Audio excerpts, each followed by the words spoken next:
our committee to order. Present are Councilmember David Rue and myself. I'm going to ask that we continue item 8 and that we begin with general public comments. You'll have 1 minute, Dan Gus, to be followed by Phyllis Doherty.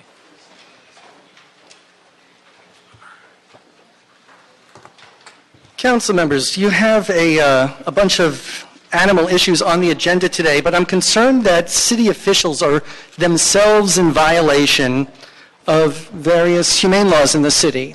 Now, you know very specifically that City Council President Herb Wesson has more animals than anybody else in the city of Los Angeles is allowed to have. So how can you move forward on issues when the most powerful legislator in the city, Herb Wesson, is violating them himself? Mr. Wesson failed to pay his dog licenses. Mr. Englander failed to pay his dog licenses for years and wasn't charged late fees. So how can you possibly have all these items going on when the most powerful legislator in the city, Herb Wesson, is not honoring the city's humane laws that the rest of us have to follow? And I want to remind you of an email from City Commissioner Roger Wolfson that says Animal Services is a leaking rowboat with no way to plug all the holes at once. How can you address these issues if he never did? Thank you. Thank you.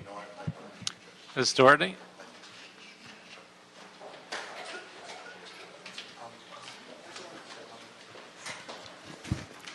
Good morning, Phyllis Doherty with Animal Issues Movement.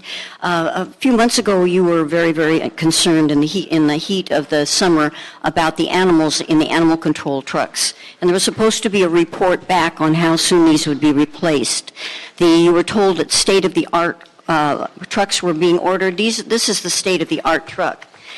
Four doors will hold 6 people. Too long for them to park.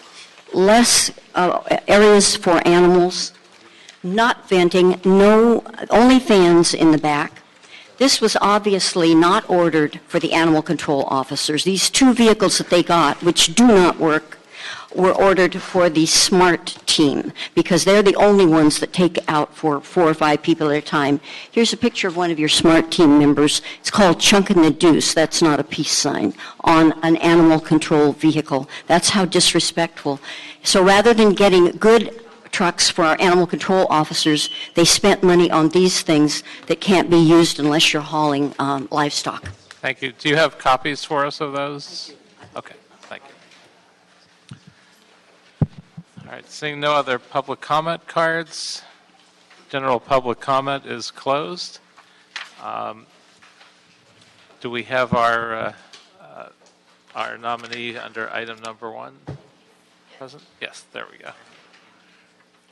Item number 1, communication from the mayor relative to the appointment of Ms. Olivia E. Garcia to the Board of Animal Services Commissioners for the term ending June 30th, 2017.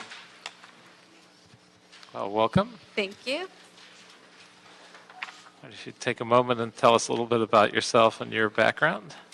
My name is Olivia Garcia, and I am currently working for the State Bar of California.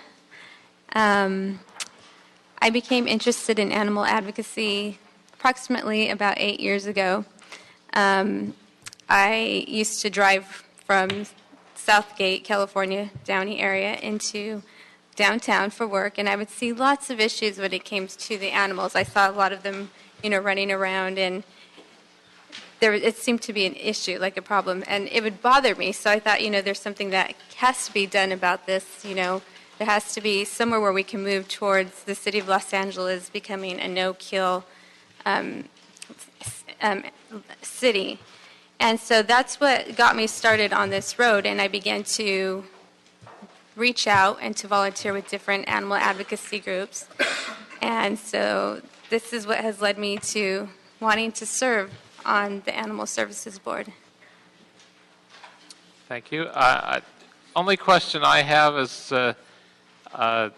any problem with any related conflicts? I know you work with a rescue. Do they have any contracts with the city or anything like that? No, I checked that out. And they don't have a spay and neuter program funded by the city? No. Okay, very good. Mr. Rue? Well, we have looked at your background. We know it's extensive and on target, and we thank you for your willingness to serve in this position. Thank you. So without objection, we will support the recommendation for, oh, I'm sorry. I did miss the fact that there is at least one comment card on this. Okay. Mr. Dan Gus. Hi, Olivia. Nice to meet you. I support this nomination also. She has several years of good volunteer experience, and her experience dealing with complaints at the California Bar. I think we may be good friends. At least we have a good line of communication, I hope. You'll hear other stuff about me. My concern is city officials who are told about 8,807 falsified adoptions that were changed in your statistics, and you didn't tell anybody. And then Roger Wolfson, another commissioner who had zero background, writes in an email, it's a leaking rowboat, no way to plug all the holes at once, and then nothing has been done about this for 2 years. I hope this commissioner will take up the fact of looking into why 8,807 adoptions were reversed. I'm talking about the responsibilities. Mr. Gus is off topic here. I'm not off I would topic. agree. Could you stay on topic? I'm talking about a commissioner's responsibilities. But not the commissioner that we're, Yes, I'm talking about things that she should take up that others in her position have failed to investigate. Here's proof of it. I hope I can get my 15 seconds back. I'm talking about I'll give issues you that I hope that this commissioner should take up that others in her position are aware of but failed to investigate. You're lying to the people, Thank you, Mr. and Gus. that's what they do. They try to suppress. thank you. And now, without objection, we will thank you for your willingness to serve and forward your recommendation to the City Council. Thank you. Thank you. Item number 2. Item number 2, continued from February 17, 2016. CAO and Bureau of Contract Administration reports relative to the implementation plan and resource requirements for an Office of Labor Standards to enforce the minimum wage and address wage theft. This matter has also been referred to the Entertainment and Facilities and Budget and Finance Committees.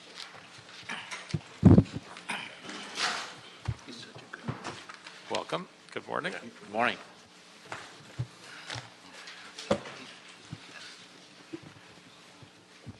Good morning. I'm David Arano with the Office of CAO. On your last meeting on Wednesday, February 17th, you requested that we report back on the staffing request from the Bureau of Contract Administration relating to the Office of Wage Standards. And so before you is our report back, we've been working very closely with the Bureau and trying to understand what the developing workload is going to be with the Office of Wage Standards. And we believe that at this current time that there are sufficient resources in the 15-16 budget to handle the workload that's developing. And we are also working with the Mayor's Office and Bureau of Contract Administration to understand what will be occurring during 2016-17 and to try and develop an appropriate staffing and resource plan for the office as we move towards 16-17. And that, our hope is that would be fully included in the Mayor's proposed budget when it comes out on April 20th. And if not, of course, we'll have additional dialogue with you during the course of your budget deliberations. But our office is fully supportive of trying to find a way to adequately staff this office. And I think the biggest constraint that we're working up against is we actually have no real idea of what the workload is going to be. We're all kind of guessing. So one of the things that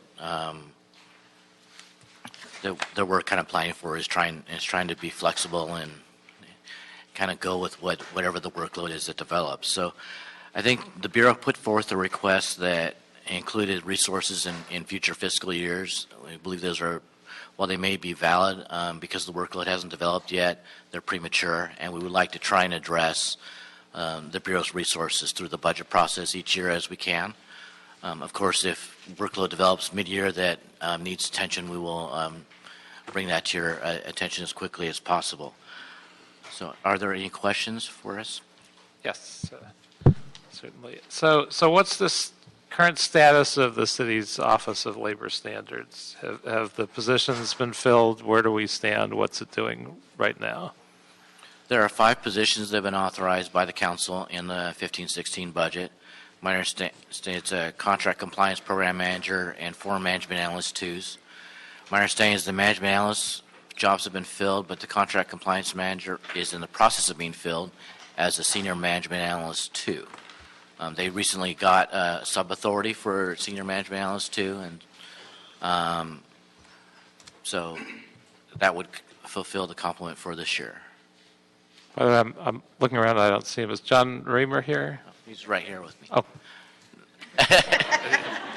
Okay, sorry. I just wanted to make sure you're both up there. Yeah. What's the current status of the outreach program, and how have the funds been used, if they've been used? Good morning, council member. And David and I do favor each other, so I understand the not seeing me. That's all right. David is correct, and I just want to reiterate that we have been working with the CAO to address the establishment of a foundation for the Office of Wage Standards. You asked what the current efforts are with respect to outreach. We were allotted $200,000 for this current fiscal year.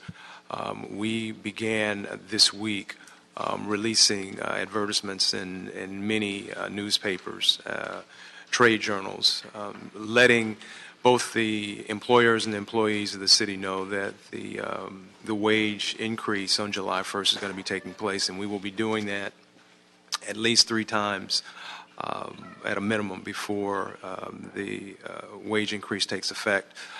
We have released the information for our RFQ for the community-based partnership. We received 13 responses. We're in the process of scheduling interviews to establish our list of those who will assist in further informing both the business community and the employees of the 2 ordinances, the minimum wage and the wage theft. As it relates to the expectations, what a business should be doing to prepare for, and what we will be looking for, and what employees should do if they feel that they have not been compensated correctly. We have been partnering with the state, DLSC, as well as the federal Department of Labor, doing ride-alongs and shadowing just to get a good grasp of what the potential workload will look like in this area. In speaking with the DLSC for the LA office, they currently receive roughly 80 complaints a day. And there is this belief that we will receive as many, if not more, simply due to the fact that the wage in Los Angeles will be higher than the states. The states, as you know, increased to $10 an hour in January, and ours will be $10.50 this July. So we're bracing for what might come our way. Since July, we've already received close to 100 inquiries, be it phone calls or emails, just getting an idea, both from employees and employers. And then we've also been working with the County of Los Angeles. They have also moved in this direction. They're putting together a new ordinance. And we see the benefits and the potential of regionally addressing this issue. So we're feeling good about where we are. As Mr. Hirano stated, of the 5 positions, 4 have been filled, and we're in the process of filling that 5th one. We believe that our budget request is a conservative request given what we know, and that's a theoretical based on reports done by outside agencies as it relates to what we could expect given what took place in San Francisco and what took place in Seattle. So that's all we really have to work on right now. But the discussion has been healthy and respectful, both with the mayor's office and the CAO. We've received support, as Mr. Hirano alluded to. So we're looking forward to what we believe will be an exciting time come July 1st, but also a beneficial time for this whole city. Now, I think you requested multiple positions and some changes for this year that are before us, and the CAO's office stated that they're working with you, but they recommended no additional positions for 2015, 2016. So do you agree with their recommendations, or do you need the positions for this year and the changes that were requested? So what happened is that, and forgive me for not bringing up one of our major partners, and that would be the Office of the City Attorney, who've been very instrumental in this process as well, not only putting the ordinance together, but assisting us in developing the rules and regs for both ordinances.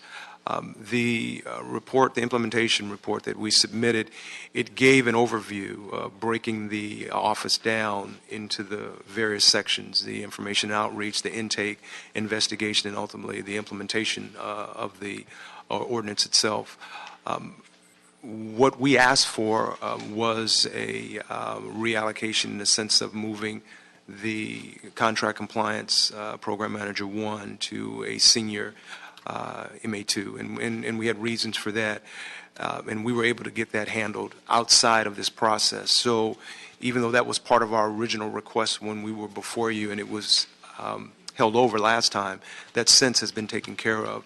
The other request, however, did include positions for the Office of the City Attorney, and they were able to work with the CAO and through their existing salary savings get the funds necessary, as I understand it, to fill those positions. So in that sense, what we were asking for, we've been able to obtain for this fiscal year.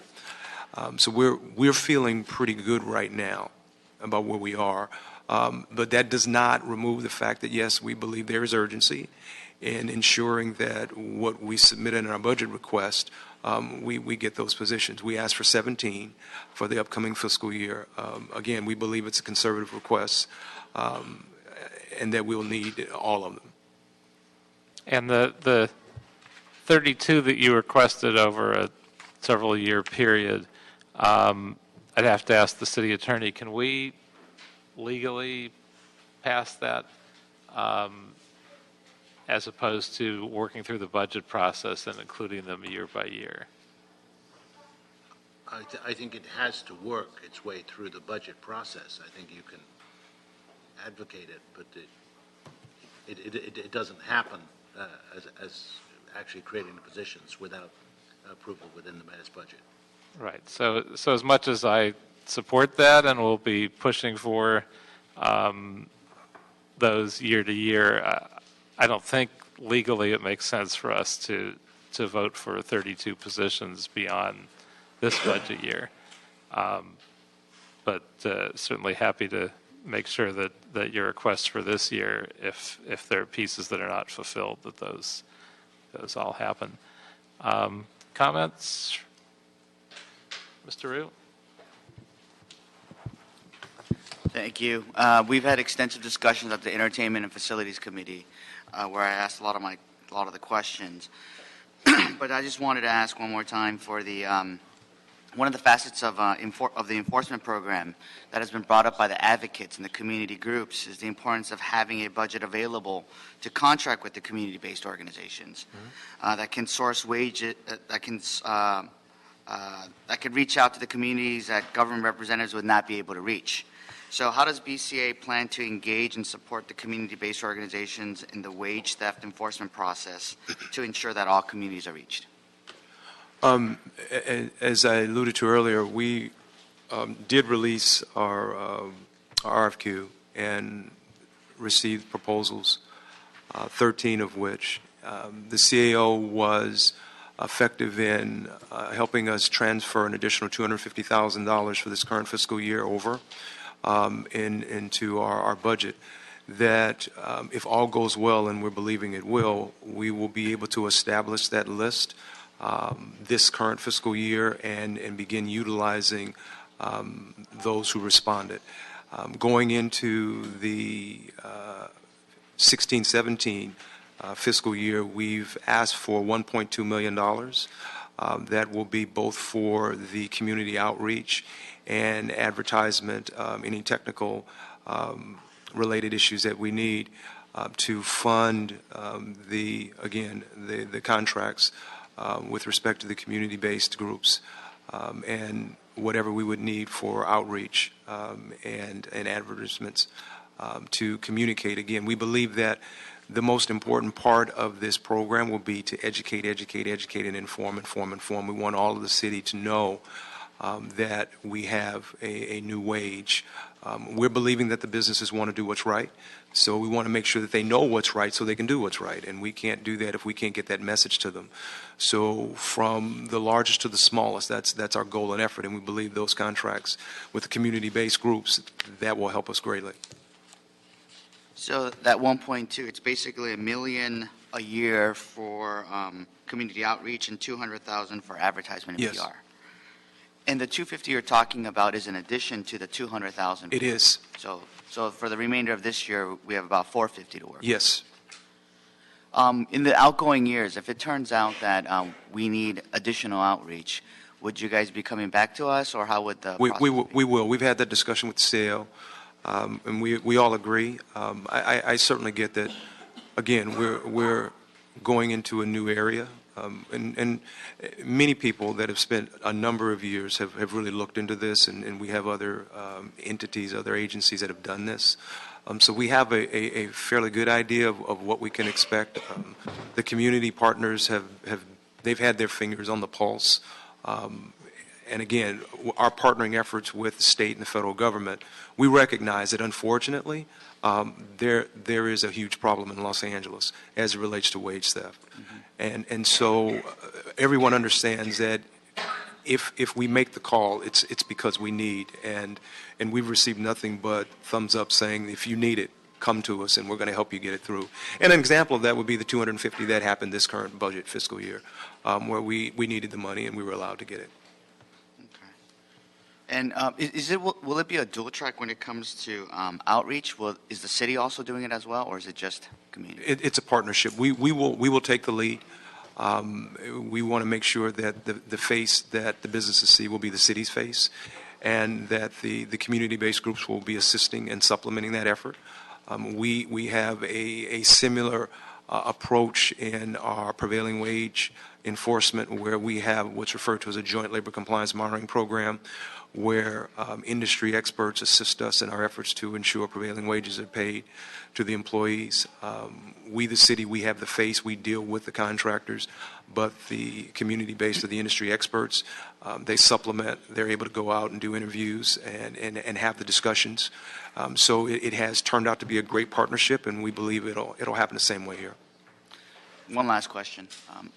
Obviously, the strength of the community organizations is the cultural and linguistic abilities. Most certainly. How is our staff's cultural and linguistic diversity or availability in our, 17 staff? Do we have the 17 staff now filled?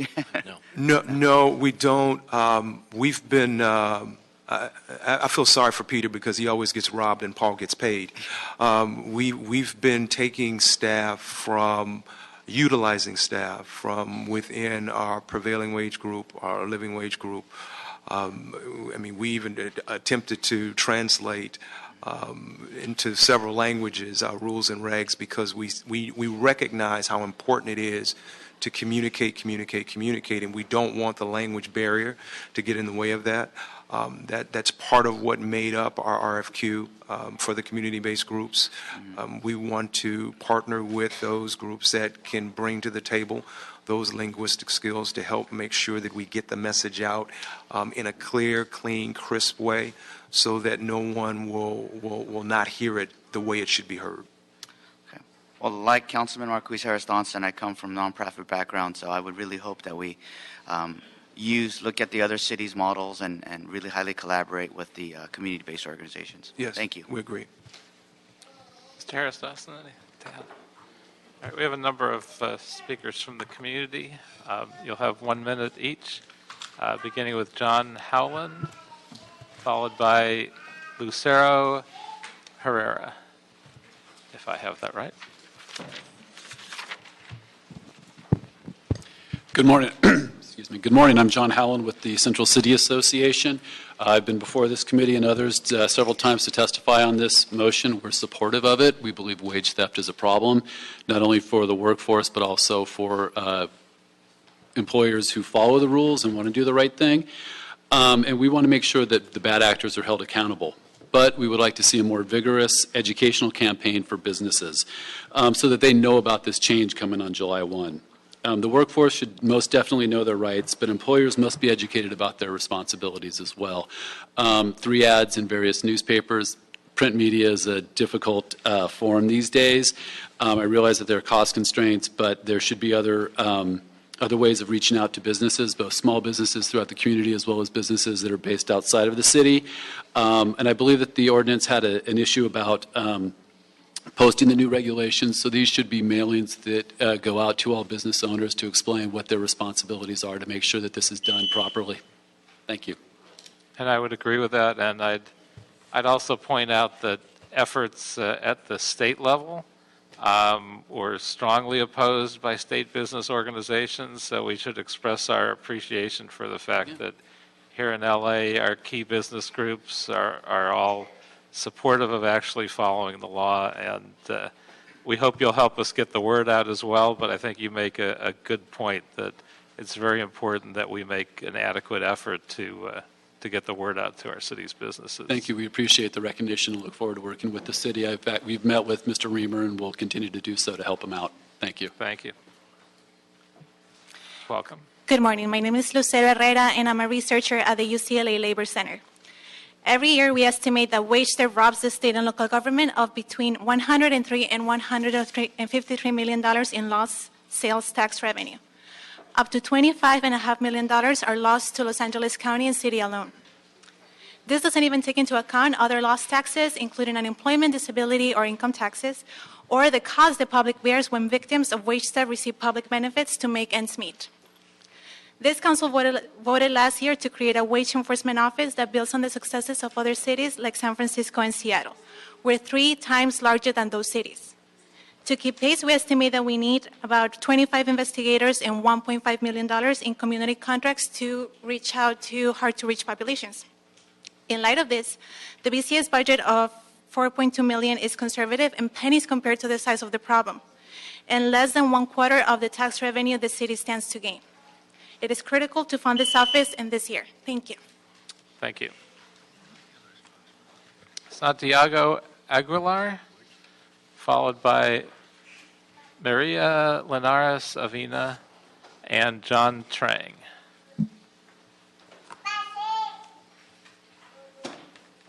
And we have someone else who would like to testify but hasn't learned to speak yet.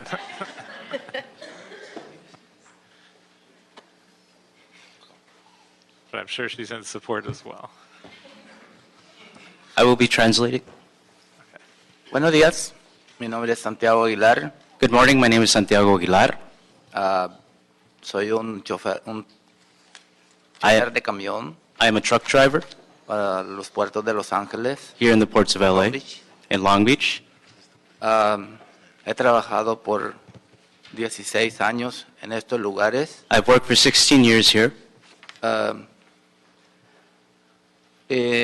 Pues hemos estado luchando en contra de las compañías que nos roban los salarios. We've been fighting against companies that rob our wages. Nos hacen deducciones injustas. And unjust deductions. Lo cual, a veces sacamos cheques negativos en la semana. And sometimes we receive negative paychecks during the week. Últimamente tenemos reclamos en DLSC. And recently we have claims with the DLSC. Le hemos ganado la demanda a la compañía. We've won the lawsuit against the company. Please add another minute for the translation time. Y ya en toda el DLSC ya nos dio que nosotros tenemos el derecho sobre la compañía. And the DLC has said that we have the right to over the company to. Pero hasta el momento nosotros no hemos recibido ni un solo pago de la compañía de los reclamos que le tenemos. But to this day we haven't received a single payment for the claims that we submitted. Entonces estoy aquí para pedirles a ustedes que por favor. So I'm here to ask you, please. Nos provean una oficina y le provean fondos de 4.2 millones de dólares para que nos puedan representar to ask to establish an office and fund it with $4.2 million so that they can help us out. That's todo. Gracias. That's it. Thank you. Thank you. Mariah? Maria? Mireya. Yes. Okay.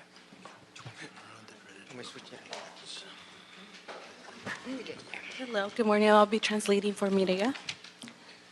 Mi nombre es Mireya Aviña Linares.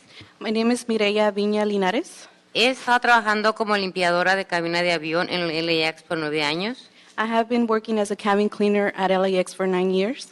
Yo trabajaba para un contratista de unión, pero en mayo del 2014 una compañía llamada Gaycomet se hizo cargo. I used to work for a union contractor but in May of 2014, a company called Gay Gourmet took over. Cuando se hizo cargo, Gaycomet nos clasificaron como trabajadores de servicio de comida y nos dijeron que estábamos cubiertos por la ley del trabajo ferroviario. When Gay Gourmet took over, they classified us as food service workers, and they told us that we were covered by the Railway Labor Act. Hemos estado haciendo menos que el salario digno en LAX por 2 años.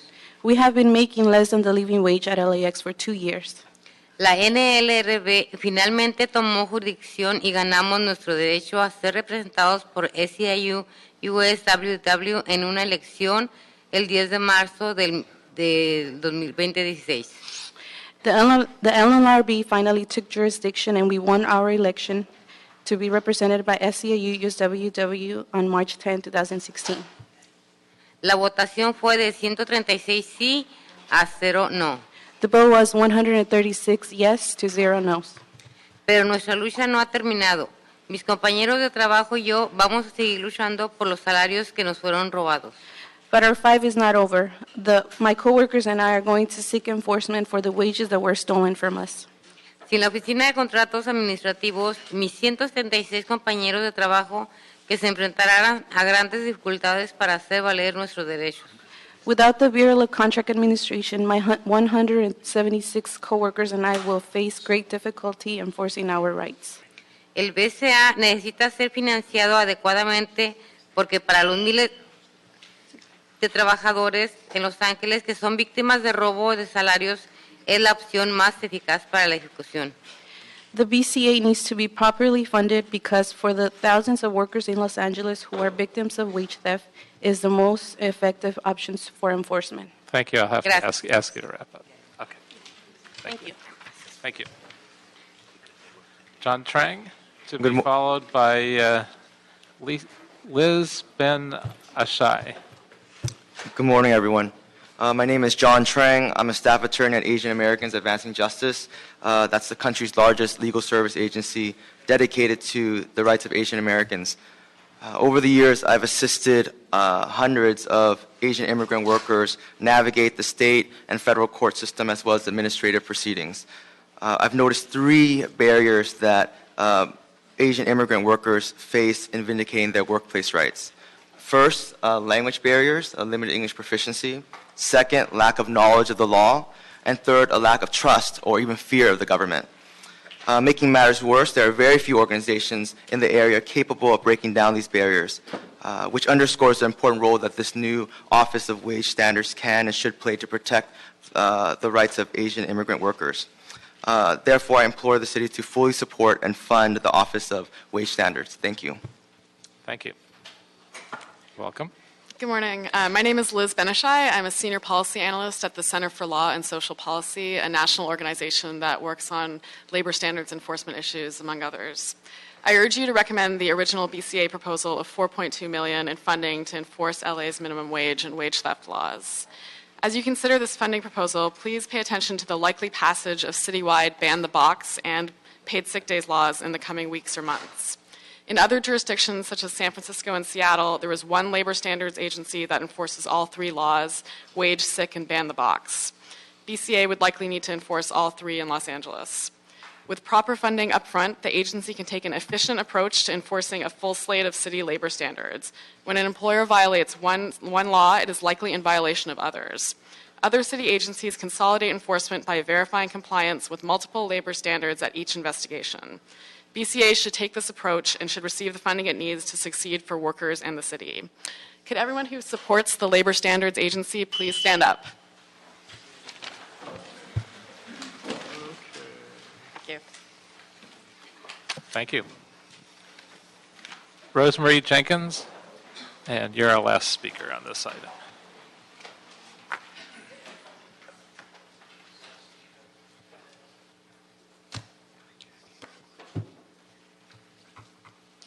Good morning. I'm Rosemary Jenkins. Los Angeles is known for many things, but it is also the capital of wage theft throughout the nation. That is a name that we don't want associated with our city. The speakers that have spoken before have certainly covered a panoply of issues, all of which I agree with. The fact that we have passed a sturdy law dealing with raise the wage has to be accompanied by a bureau that will enforce, that makes sure that workers are not retaliated against, that the penalties are enforced so that it makes it an unpleasant, to say the least, way for companies to pursue their businesses if they know they're going to be penalized for not enforcing the wages, earned paid sick leave, retaliation issues that we're asking for. Thank you. Thank you. Mr. Rue, I think you had one more question. I had a question for the department. I forgot to ask. Last year, the county also increased the minimum wage, and they're in the process of implementing an enforcement. And, you know, other cities in the LA County have asked, well, they've taken our lead and followed along, and also asked the county if they could contract with them on a countywide enforcement program. Have we reached out to the county, talked about any kind of unification or working together, or? We have been in dialogue with not just the county, but several of the surrounding cities, discussing the whole notion of raising the wage and the importance of making sure that the enforcement effort is uniform, in the sense that when you come to this region, you should expect the same effort and the same approach across the board. There have been requests, probably to the county as well as to our office, as it relates to providing enforcement services for those cities. Those are ongoing discussions, so we're open to collaborating when and where we can. It's something that is going to take a number of things into consideration. We, again, having dialogue with our city attorney to see how far we can go. If all of the ordinances aren't the same, that can be somewhat challenging. But to answer your question, the discussions have happened. Please keep us apprised. Will do. And with that said, and it was mentioned that we are the wage theft capital of the country, and that's before we passed our minimum wage. So obviously, if we don't enforce, we make the problem worse, and we make it a lot worse, and it's already disastrous. So we're relying on your efforts and your department to correct that, and we look forward to the point where we're no longer viewed as the wage theft capital, and hopefully that'll be soon.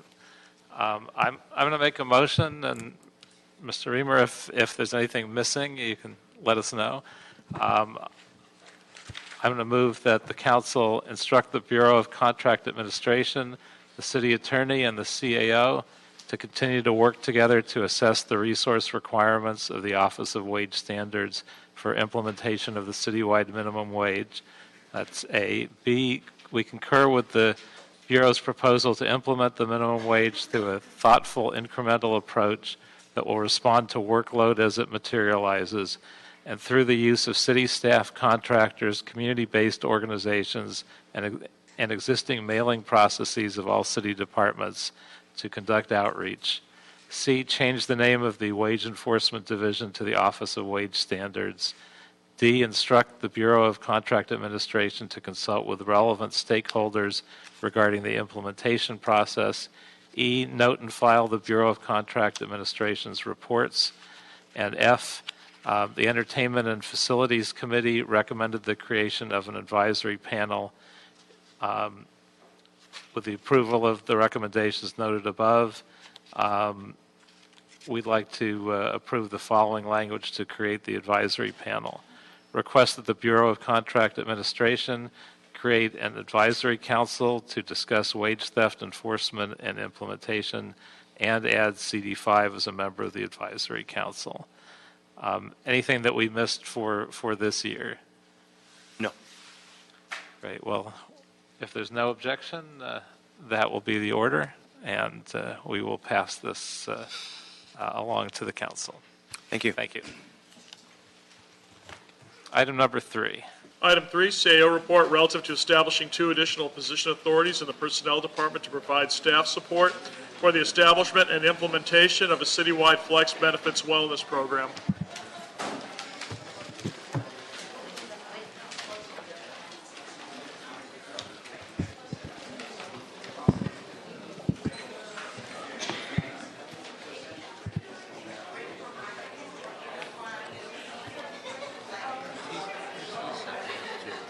Okay.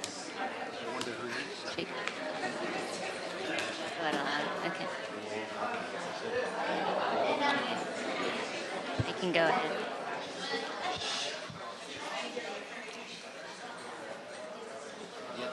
Yes, Mom. You should wear them. Pay attention to.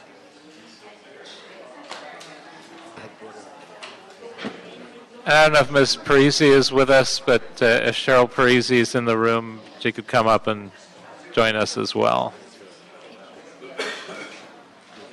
I'll go ahead and get started.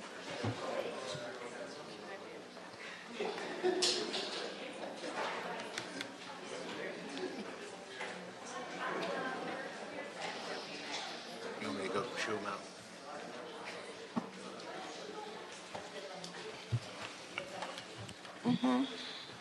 So whoever would like to start? Good morning. Jenny Yao with the CAO. The report before the committee today recommends 2 resolution authority positions through June 30th, 1 senior personnel analyst, 1. Maybe I should ask you to hold off for Sure. a few more seconds because it's hard to hear. As everybody files out. All right, let's try again. Good morning, Jenny Yao with the CAO. The report before the committee today recommends 2 resolution authority positions through June 30th, 1 senior personnel analyst 1 and 1 personnel analyst 2 to provide staff support to establish and implement a citywide wellness program. This wellness program is being developed under the direction of the JLMBC. And we have representatives from the personnel department here with us as well. Funding for these positions is provided by funds received by the city from one of the city's healthcare providers, Blue Shield, and will be transferred in the year-end FSR once the department has filled the positions and the salary amount is known. So we are available to answer any questions that you may have. I have a few questions. First of all, I think Blue Shield is funding this. Correct. Does this apply to all employees? And if so, is Kaiser Permanente being asked to contribute to this effort as well? Yes. My name is Steven Montagna. I represent the Personnel Department. So the wellness funding is a resource that we have available now under the current contract with Kaiser. They have not given us resources to use to be able to support the wellness program. However, we are in the process of we've issued a request for proposal for medical services. One of the things that we are asking vendors as to do to help us with the wellness program is to be able to give us access to unrestricted funds, so that we've got the ability to use those resources as we see fit. Now, also, the mayor's budget will be presented on April 20th, and if we hire positions and then they're not funded through the budget, people could have to be laid off quickly. So should we be waiting till after the budget, or do you still want to move forward at this time? Well, the request for these positions is also included in the request we have for fiscal year 16-17. So, and the funding that we have here would actually this would take us through the end of that fiscal year. So we're looking for the resolution authority to get those positions, to be able to hire those individuals as soon as possible, because they really are the key to being able to move forward on the program. So you're optimistic that this will get the required funding in the budget process? Yes.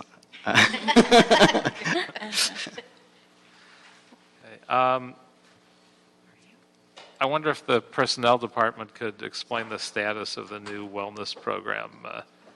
When will the development be completed and submitted to the City Council for consideration?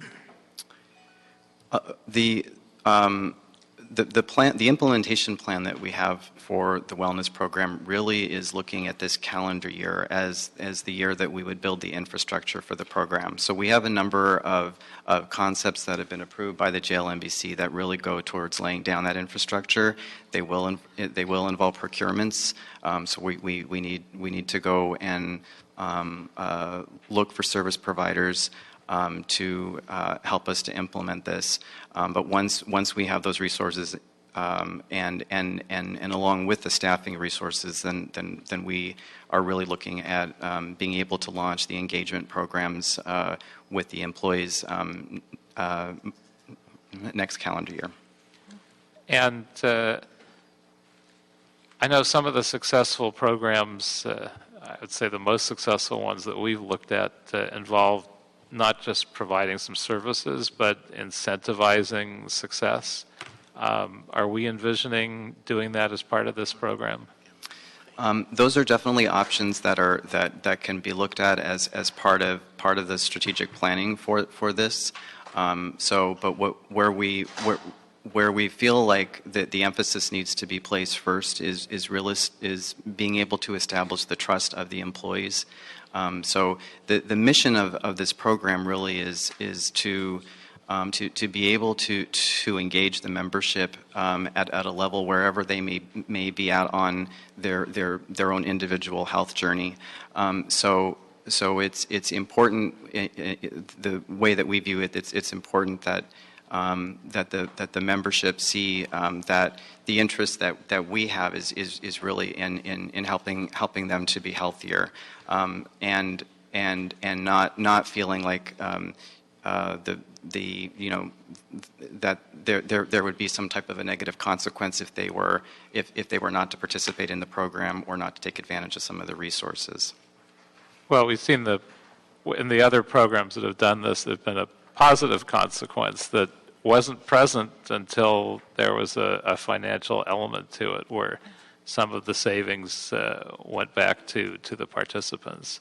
Right, and I think as long as those incentives are along the lines of, for example, we've done programs where we've been able to give out a resource to the employees like a Fitbit or some type of a gift card incentive. Those kinds of incentives I think are definitely would be under consideration for being part of the program.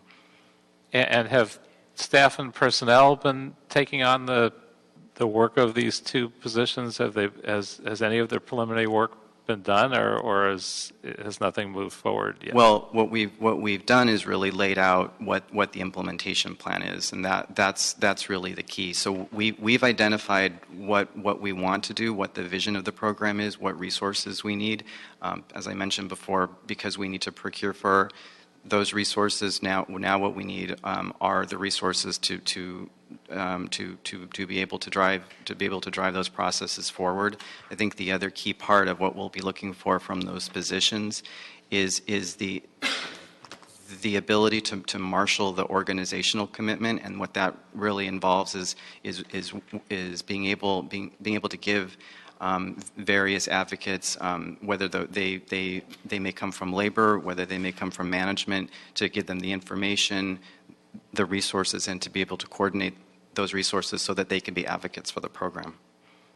And Ms. Parisi, I wanted to ask you what you think of the program as it's outlined, and particularly what you think of the incentivization of wellness. Well, let me just say I'm here to strongly encourage your funding of these two positions. Let me just say the focus on wellness really is the number one focus of the Joint Labor Management Benefits Committee, and it's reflected in the RFPs that are currently have been sort of issued to the provider community. We intend to build, really a state-of-the-art wellness program in the city of Los Angeles.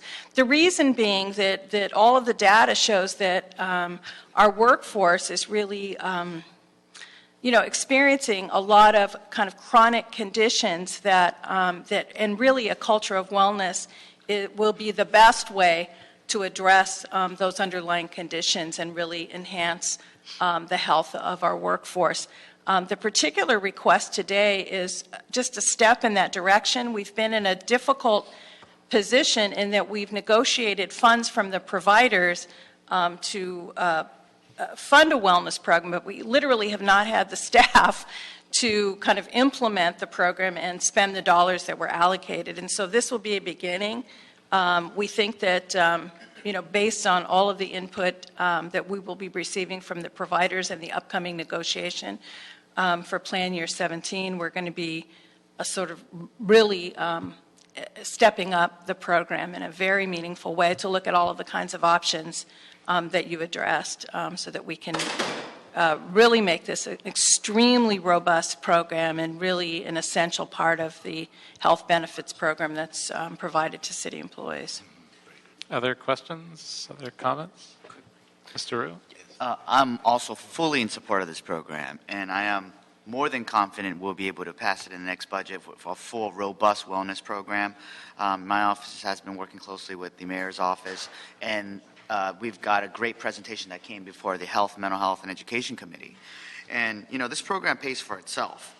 I believe currently workers' compensation claims is over $200 million. And it's expected to, if we do nothing, it's expected to hit $300 million in 2025. And this is a cost savings measure, and I believe the mayor is fully behind it, and this is an exciting time, and this is a good thing not just for our employees, but a good thing for our budget. And, in a lot of these conditions, it's not just the chronic ones, but they're very simple things that we could do to help the wellness of our staff. So I'm fully in support of this, and I'm hoping not just this is the beginning, but for a fully robust wellness program here in the city of LA. All right, if there's no more questions or comments, we will approve this program without objection. Thank you all for joining us. Council member, there's a CAO report on the file. You may wish to adopt the CAO report. Yes, we'll adopt the CAO report without objection. We are tight on time, so I will have to apologize to everyone who's here for item 4 and 5, but I don't think we will have time to do those, so we will have to apologize and take those first thing at our next meeting. We're going to try to do very briefly 6 and 7 if we can together. Item number 6, motion Rue Wesson relative to instructing the Department of Animal Services to review best practices in pre-categorizing or preparing shelter animals with prospective adopters, counseling prospective pet adopters on responsible pet ownership, and the feasibility of implementing such programs and standards in the city's animal shelters and related matters. Item number 7, continued for March 4th, 2014, motion Koretz Wesson relative to instructing the Department of Animal Services to report in 30 days on the feasibility of establishing a comprehensive matching system to assist in increasing successful adoptions. Welcome, Ms. Barnett. Thank you. We're glad to look into the motion and to come back with a report. These are, I'm familiar with most of the things you're asking for, so it shouldn't be too much of a problem. It probably requires additional staffing and additional technology. And Mr. Rue, I wonder if you could provide a brief overview of your proposed program under item 6. Thank you, Mr. Chair. And actually, item 6 is almost a word-for-word reiteration of the motion you introduced back in 2014. So it's following your leadership, and it's based on several of the other reports that we had in our previous committee meetings with pet returns. It's one thing's about pet adoption, but another thing is making sure we have a successful pet adoption. And I was alarmed by seeing a large adoption returned based on, a larger dog for a small apartment. So I was hoping that we have, working with the department, having a pre-categorizing, pre-pairing of shelter animals and an education component. So knowing the fact that they live in an apartment complex, maybe a smaller animal is more feasible, and trying to make that match before they take the pet home, so we could make sure we have as very little pet returns. And that's the thought of my motion as well, to try and identify some of the traits and do more successful matchings for that purpose. So we have more adoptions but fewer returns. So we have no speaker cards on this item that I have seen, unless I am missing it. Let's go pass through and see. I do see a hidden card. So. Mr. Gus. Yes. Okay, good. Daniel Gus from Stan Foundation. The problem is, how can you have best practices if you haven't found out what the worst practices are? How can you have best practices if you don't consult with experts like, for example, Forte Animal Rescue, Carm Animal Rescue, members of the public, so that we can see them, because adoption agencies don't have these returns. How can you figure that out? Let me give you a perfect example of something that happened recently, where the city withheld small, little, highly adoptable dogs because somebody was at the shelter and wanted to adopt them, but the city was holding on to them for the animals were supposed to go out to an adoption event, but the city was holding on to them because somebody wanted to adopt them later. So where is the logic? How can you know what a best practice is until you know where the wrong practice is? These animals could have gone out to an adoption event and the city held them back. You need to look much more closer at outside sources. Thank you. Thank you. And I think the beginning of that was a fair point, and we should obviously work with stakeholders as we try to create this program. Hopefully, the department is engaging right now in a we call it the Committee of the Future. Some people would call it a strategic planning process. We're having meetings in each council district. We're meeting with all the shelter staff, all the volunteers, and we are exactly trying to do that and take public input for the department. So I appreciate the opportunity to mention that here. Yeah, and hopefully we're including rescues and all the Absolutely, other everyone. They're having an opportunity to come to meetings, to answer polls, to give written input, and it's being conducted by an outside third party who's been contracted to do this for us. Thank you very much. No. You can't shout out from the audience. So.